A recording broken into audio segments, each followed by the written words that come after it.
I have told many stories, but the central character in this story is you. I'm going to put you in a relaxing setting in order for you to receive my information. It is early evening, and you are lying on a bed inside a yacht, which is bobbing gently upon the water in Folkestone Harbour in Kent. If you do not know it, it does not matter. There are long windows on either side of you, so that you can observe the pretty landscape, with the small fishing boats tethered to the wall which surrounds the harbour on 3 sides.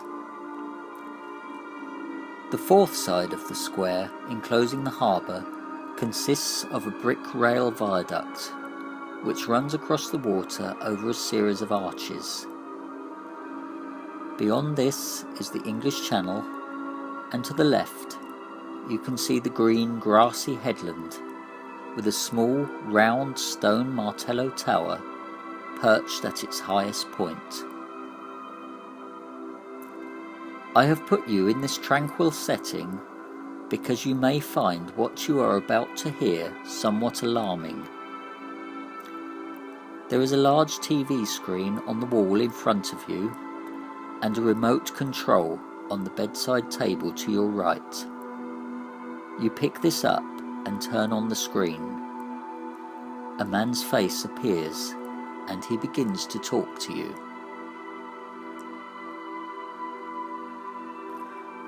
Good evening. You may not be aware of this yet, but you are at the end of your life. You have often wondered just what this whole experience is about and why you cannot understand the behaviour of other humans. Today you will receive your answer. The fact is, you are alone in the universe. You are the only person able to experience reality. The cosmos is vast, and yes, it is a waste of space to have just one salient being in all of those billions of years that this place has existed. But it's just the way it is. I guess you adopted a similar approach to all the horrors of war and violence that you perceived in your world, concluding that it's just how things are. Everybody that you interact with, from your family to your circle of friends, is really just a simulation.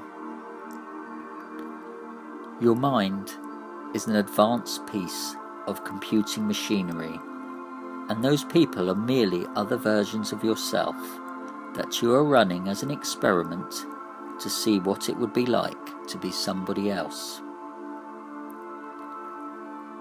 Having no individuals to interact with would make a pretty dull experience, so I guessed you would have to create some people. It's a bit like the Adam and Eve story in that book you once read. Adam was on his own, so Eve was created for company. Of course, it was you who thought up that story, just as it was you who thought up every song you have ever heard, every film or TV program you have ever seen, and every book you have ever read, including the one that I'm reading to you now. All those art forms are just your own thoughts reflecting back at you. You probably don't like some of those thoughts, so it was just as well that they appeared to you on a screen or a page, rather than directly in your consciousness like the dreams you have. Dreams are the same creative process, just a different presentation. As it is just you here, it was of course you who also thought up every book you haven't read too, as well as every film you've never watched and every song you didn't hear. You've dreamt up some pretty disturbing things in your time too, haven't you? I imagine that you have always been incredulous that humans could do the terrible things that they do to other humans. Well, now I expect you are quite relieved to know that you imagined it all. I expect you will feel a lot happier about the state of things from now on. I imagine that you might be feeling quite lonely now, or should I say you imagine. After all, these are your words, not mine, because I don't exist.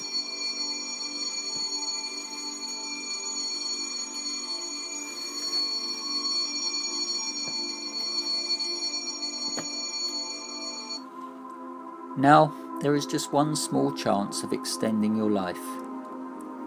Perhaps I should have mentioned this earlier, but to be honest, it is probably a gamble that you do not wish to take. At the rear of this yacht is a small room, and in it is a machine that may be capable of teleporting you to another place. Another place of your own creation, of course, but nevertheless somewhere where your life can continue. What this means is that your body and mind will be annihilated here and will be reconstructed exactly by another teleportation machine in the new location. The person that emerges from that machine will of course be you, having all of your memories, all your personality traits, and so on. The only thing is, there is no way of telling if your consciousness will be transferred or if you will cease to be aware of anything when your body is instantly deconstructed here. I can only tell you what you already know, so I do not have the answer to this existential question. You have a choice: to get up and go to the room at the back of the boat, close the door and press the red button on the wall, or to lay here and pass away peacefully in the next few moments. Well, I have to go now. It's been nice talking to you, or should I say me. Goodbye.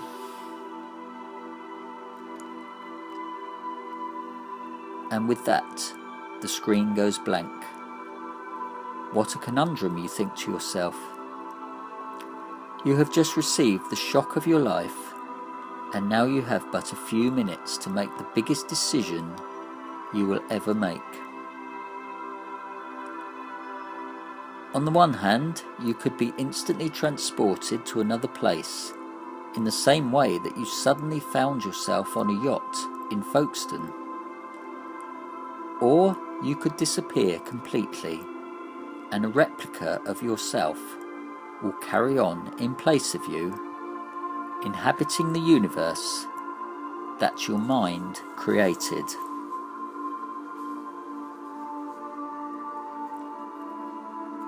Happy memories come into your mind. Life has had its ups and downs, but overall it has been a good life compared to many of the other lives you imagined. If you were to carry on in the new place, there is a strong chance that things could be a lot worse. And the longer you stay there, the greater the chance of your mind eventually making your worst nightmares reality. Suddenly, the choice seems clear. You want to quit while you are ahead. You smile, recalling some pleasant but distant memory. Suddenly, all those testing times in the past seem to be in proportion. You feel at peace. Just then, a train rumbles across the viaduct, sending a flock of seagulls flurrying into the air. Dusk has fallen. You roll over onto your side and observe the world you are leaving for one last time. Your yacht still bobs peacefully in the harbour of that Kentish seaside town. The seagulls fill the cool night air with their familiar shrieks, and the last few people are wandering home from along the quayside, content from their evening's victuals. You close your eyes, and a moment later they are no more. The dream is over.